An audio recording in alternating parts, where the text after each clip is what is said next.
안녕하세요. 백만불 미스터리 레츠의 아빠입니다. 오늘은 아르헨티나의 노스트라다무스라 불리웠던 인물 벤자민 솔라리 파라비치니의 이야기를 가지고 와 보았습니다. 벤자민 솔라리 파라비치니, 줄여서 벤자민은 세계적으로 유명한 예언가들 사이에서 이름을 올려놓고 있습니다. 이름을 알리고 있는 예언가들은 신라의 도선, 프랑스의 노스트라다무스, 그리고 조선의 남사고, 미국의 에드가 케이시, 불가리아의 바바방가 등이 있습니다. 벤자민은 텔레비전의 발달, 인공수정의 출현, 수에즈 운하 위기, 카스트로의 등장과 9.11 테러를 예언한 것으로 유명합니다. 단지 이것들은 과학으로 증명된 것이 아니라 혼동해서도 안되겠지만 그가 어릴 적 뛰어난 재능을 갖고 있던 것은 분명한 사실입니다. 아르헨티나의 노스트라다무스라 불리면서 1898년 태어나 아르헨티나의 화가 벤자민은 어린 시절부터 요정이나 천사와 이야기를 했다고 하는데요. 아버지가 정신과 의사였기 때문에 이런 아들을 관찰하고 연구하게 되었는데, 당시 결론에 따르면 정신적으로는 이상이 없던 것으로 파악이 됩니다. 그럼에도 불구하고 벤자민의 신비한 행동은 계속되었는데요. 잃어버린 물건을 쉽게 찾기도 하며 심지어 사라진 사람도 어디 있는지 맞추기까지 합니다. 어린 시절 벤자민은 아버지에게 14년의 전쟁이 있을 것이다 라고 이야기하는데요. 이것은 1914년 발발한 제1차 세계대전을 의미했습니다. 성장한 그는 1932년부터 1972년까지 1000개 이상의 예언적 그림을 그렸는데, 그가 그림을 그릴 때면 항상 외부의 어떤 자극에 의해서 그리는 것 같다 라고 말했습니다. 그림을 그리는 내내 천사의 목소리가 들렸다. 그래서 그러한 그림을 그리게 되었다 라는 것이 그의 설명이죠. 처음부터 그가 그림을 그렸던 것은 아닙니다. 가톨릭 신자였던 그는 그러한 그림을 처음에는 찢어버리기까지 했는데요. 하지만 현실을 직시하고 결국 천사의 그림이라는 표현을 하게 됩니다. 신앙심이 깊었기 때문에 그것들 또한 성경식으로 풀이해서 말이죠. 벤자민은 아르헨티나의 노스트라다무스라는 말을 듣고는 있지만 신비주의나 계자는 아닙니다.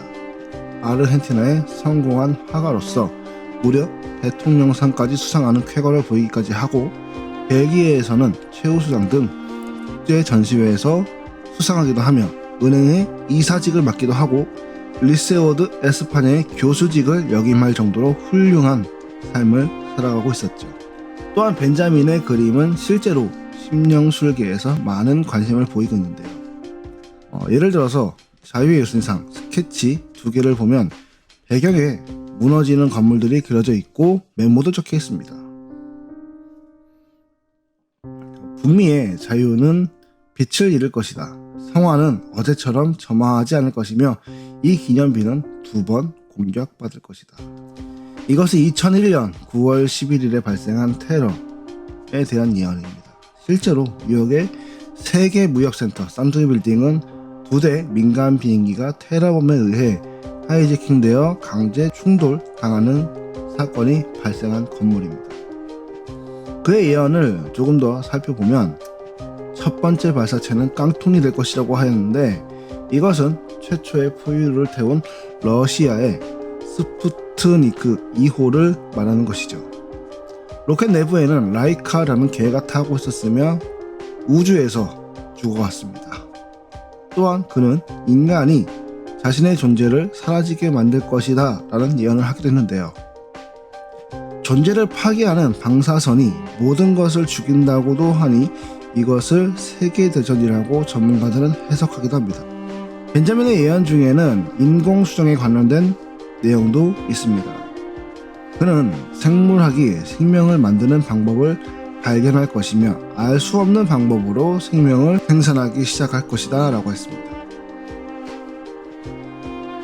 역사적으로는 피델 카스트로가 쿠바 혁명으로 전쟁의 위기를 만들어낼 것이다 라는 예언도 했는데, 실제로 러시아가 쿠바로 보내는 핵미사일을 미국이 강제로 막으면서 1962년 쿠바 미사일 위기가 발생하기도 했습니다. 또한 그는 자유로운 낙태의 시대에 새로운 태양이 도착할 것이며 쓰나미가 몰려오고 지진이 일어날 것이다 라고 하기도 했습니다. 미래에 대해서는 도둑이 도망가지 않는 세상이라고 하기도 하였으며 여성이 권리를 주장하는 시대라는 말을 하기도 했습니다. 악명 높은 10월 100발의 프랑스 여자가 온다고 했는데 이것은 2018년 아르헨티나의 IMF를 예견하기도 한 것이죠. 그러나 이 부분은 너무나도 찰떡같이 맞아서 조작이 아닌가 하는 의심을 하기도 하는데요. 그리고 물리적으로 67과 71이 호황을 누릴 것이다 라는 예언이 있는데 게릴라 전쟁이 벌어지고 독재자는 자신의 지지자에게 죽게 될 것이다 라는 예언도 합니다. 실제로 리비아의 카다피 등은 그렇게 죽었죠. 지구의 남쪽 끝에서는 큰 충격이 일어나고 변화된 행성이 되며 홍수를 이룰 것이다 라는 요한계시록과 같은 예언을 하기도 합니다. 세계에 알려진 예언가들은 무수히 많습니다. 그러나 그것을 평가하고 알리는 것은 후세의 몫이 되겠죠. 벤자민이 말하고 하는 1000점 이상의 예언 그림을 분석하는 전문가들이 아직도 그 그림의 수수께끼를 풀기 위해서 전전긍긍하고 있는데요. 전부 알 수는 없겠지만 조금이나마 미래에 어떤 일이 발생하고 어떻게 살게 될지 알 수 있다면 그것에 대해서 조금은 대비하는 것이 그래도 가능하지 않을까 생각을 해봅니다. 백만불 미스테리 레츠아빠였습니다.